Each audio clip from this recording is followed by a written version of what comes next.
కయీను గురించినటువంటి ప్రశ్న ఒకటి ఇక్కడ అడగటం జరిగింది. కయీను శపించబడిన తర్వాత అతడు బయటికి దేవునిచే వెళ్ళగొట్టబడినో, తర్వాత కయీను తన భార్యను కూడినప్పుడు ఆమె గర్భవతి అయి కుమారుని కనినని చెప్పేస్తుంది కదా. కయీనుకు భార్య ఎక్కడి నుండి వచ్చింది అనేటువంటిది మనకు బైబిల్ ప్రకారం గమనించినప్పుడు అపోస్తుల కార్యములో 17వ అధ్యాయంలో పౌలు ఏథెన్సులో ప్రసంగం చేసినప్పుడు ఒక మాట తెలియజేస్తూ ఉంటాడు. దీనికి దానికి ఏమిటి సంబంధం అనుకుంటారేమో, ఇక్కడ ఒక పాయింట్ని తెలియజేస్తూ ఉంటాడు. గమనించండి. అపోస్తుల కార్యములో 17వ అధ్యాయము మనం గమనించేటప్పుడు ఇక్కడ ఒక మాటను చెప్తూ ఉంటాడు. మనుష్యులను గురించి ఆయన మాట్లాడేటప్పుడు ఈ రీతిగా తెలియజేస్తూ ఉంటాడు. 26, 27 వచనాల్లో, మరియు యావత్ భూమి మీద కాపురం ఉండటకు ఆయన ఒకని నుండి ప్రతి జాతి మనుష్యులను సృష్టించి, దేవుడు ఒకరి నుండే ప్రతి జాతి మనుష్యులను కూడా సృష్టించాడు. ఆ ఒకరెవరు అనేటువంటిది మనకు తెలుసు. అది ఆదామును గురించి మాట్లాడుతూ ఉన్నాడు. ఆదాము నుంచే హవ్వ వచ్చింది. వారిరువురి నుంచే కయీను హేబేలు వచ్చారు. హేబేలు చనిపోయాడు.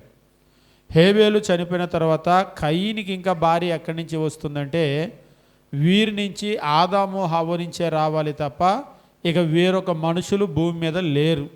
భూమి మీద ఉన్నటువంటి మనుష్యులందరూ కూడా వారి ఇరువురి నుంచి కలిగినటువంటి వాళ్ళే. కాబట్టి కయీను భార్య కూడా ఆదాము యొక్క సంతానమే. ఎందుకంటే కయీను ఆయన వెళ్ళిపోయిన తర్వాత మరలా ఆదాముకు సంతానం కలిగినట్లుగా మనం చూస్తూ ఉంటాం. కాబట్టి వారి సంతానం అంతా కూడా వారి నుంచి వచ్చినటువంటి వాళ్ళే. ఇక్కడ తలెత్తే ఒక ప్రశ్న ఏమిటంటే, అంటే మరి సహోదరి అవుతుంది కదా అని అంటూ ఉంటారు. వాస్తవంగా పాత నిబంధనలో కనుక మనం గమనించినట్లయితే, అంటే పిన్ని కూతురు, బాబాయ్ కూతురు ఇలా అంటారు కదా, రక్త సంబంధికులు, వారిని పెళ్లి చేసుకునేవాళ్ళు. ఇవాళ కూడా భూమి మీద ఒక మతం వాళ్ళు ఉన్నారు. వాళ్ళకి పిన్ని కూతురు, బాబాయ్ కూతురు అయితేనే వరుస అవుతుంది. ఒకసారి ఒకళ్ళు అన్నారు, అవ్వ పిన్ని కూతుర్ని బాబాయ్ కూతుర్ని చేసుకుంటారా, చెల్లి అవుతుంది కదా అంటే, ఆ వ్యక్తి అంటున్నాడు, అవ్వ అత్త కూతుర్ని మామ కూతుర్ని చేసుకుంటారా అని. మాది మీకు అవ్వ అయితే మీది మాకు అవ్వ. కాబట్టి ఇలా చేసుకోవచ్చనే రూల్ ఎవరు పెట్టారు?